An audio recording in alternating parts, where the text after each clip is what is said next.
Hey gang, Stand Tall Steve here. And for this one, we're going to talk about for K-12 educational speakers, trainers, and consultants, where else to find clients. Where can you find them? Now, a lot of times we always think that the school is the best place to go. Obviously, we speak in K-12 education. It might be curriculum, it might be instructional strategies, leadership, it might be a variety of different things that you speak on. And you think, hey, I got to get into those schools. But that's not the only place you can go to.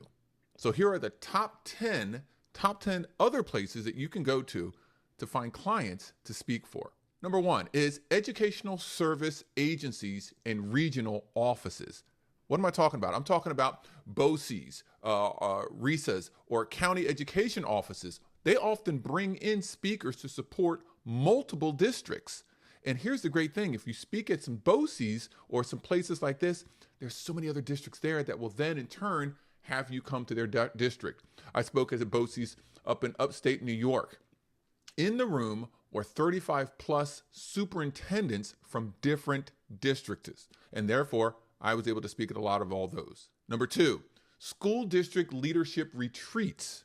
Now, for those of you who speak to school leaders, during the summer months or during the in-between times between semesters, specifically probably in the summer, they have a retreat. They bring all of their leaders together. Sometimes it's on district property. Sometimes they may go off district property, but it's a training for them so that they can get updated, be ready for the upcoming school year. They're looking for fresh voices to spark ideas for them. Number three, state and regional education associations. Now, there's always the big associations that are out there, but then a lot of those bigger associations have smaller state associations. Think like state principals associations, superintendents association networks, teacher leadership councils, all right? All of them, they host professional development for their members, as well as many of them have conferences on their own just for them. Number four is university teacher prep and principal prep programs. That's right. Educators got to go to college, all right? And a lot of these colleges and universities have preparation programs for educators. I spoke for the University of Texas Educational Program. It was all their freshmen, sophomore, juniors, and seniors who are in the education program. I went and I spoke to them. I've also done work with Rutgers University. I did a whole alternate route teachers. They had me come in and do a virtual session for all of them. It's totally possible. Number five now is educational cooperatives and consortiums. Now, before I talked about the BOCES and those organizations, these are groups of smaller districts who often pull their funds together for professional development, all right? They speak at one event. You could pull in multiple schools in doing this. So these educational cooperatives or consortiums, smaller districts, come together, use their resources to support each other. Number six is after school and extended learning programs, right?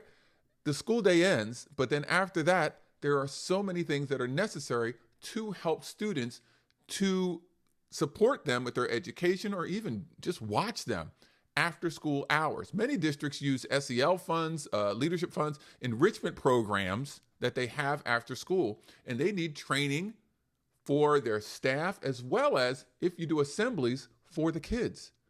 Number seven is the parents, y'all. That's right. Parent-teacher organizations or even their booster clubs, all right? Foundations that parents may have set up for the schools. These PTOs, PTAs often sponsor assemblies, leadership workshops, school culture programs, and the administration doesn't have to do anything, all right? There have been many times that I've been paid half by the school, half by the PTA, PTO. All right. Sometimes there are evening events. I did a virtual evening event in North Carolina. It was an evening event, virtual, just for parents on culture and climate. They had like 40 some people online. That's right. It was great. Number eight right now. Number eight is grants and special funded initiatives. So schools, they're not just relying solely on the money they get from the state. A lot of times they have grants and other outside agencies and organizations that give them money to do specific programs. So if they get money for STEM and you speak on STEM, There you go. You might get money in for a leadership program for teachers. You can do something like that and speak on that. There's equity, there's mental health, there's a wide variety of different things that you can do if you find out about the different grants that they have. Or let's say you're working for a school and they say, oh, we can't afford you. Do you have any grants? And then they can pour in on those versions. 9. We're up to 9. Number 9 dips you over into the other area, which is corporate and nonprofit partnerships with schools. That's right. A lot of corporate and nonprofit organizations, they want to partner with schools so that they are supporting what the initiatives that are going on in the schools. It's a write-off for them. It makes them look good. And some of these nonprofits, that's their sole entity, is to go back into the schools and help. So therefore, they're basically sponsoring you to go into the schools to do this work. They're the ones who are paying for it. You work with them, you're representing them, and therefore you're going in there. We're talking about banks, hospitals, community pop-ups, nonprofit things, a variety of initiatives that can sponsor you. Before I tell you number 10, please make sure you like, follow, and subscribe. Check it all out. If you want more information about Within Our Ranks, Within Our Ranks is training for educators who want to speak professionally. If you want to speak professionally in K-12 education, this is how you do it. It is run by educators for educators. You have to be K-12 educators. You have to have at least 10 years experience in education. And what we'll do is we'll teach you everything that's necessary. We have a retreat that we run. We bring educators in. It is face-to-face. This is not something virtual. This isn't giving you access to a virtual course that you just do on your own. This is a true blueprint to allow you to move into the era of speaking, training, consulting, and coaching in K-12 education, whether you're ready to move out and do it full-time, or you want to stay in your current position and just up your game. Do it as a side hustle. Give back. That's what it's all about. Number 10 of other areas and places that you can get speaking opportunities in K-12 other than the classroom and the school is your alternative and special education settings. What do I mean by that? I'm talking about, don't just think public school all the time, gang. There's so many different schools. There's charter schools out there. There's magnet schools. There's private schools. There's virtual academies. There's special education programs, juvenile detention centers, juvenile justice centers. You got to expand your mind, gang.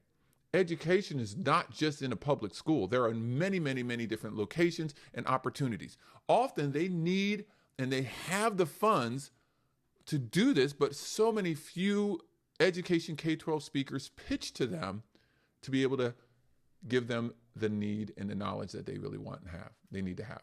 All right, so there you go. There's your top 10 places of where else you can find clients in K-12 education to speak. My name is Steve Bowler, also known as Stand Tall Steve. I'm here for Within Our Ranks, training for educators who want to speak professionally.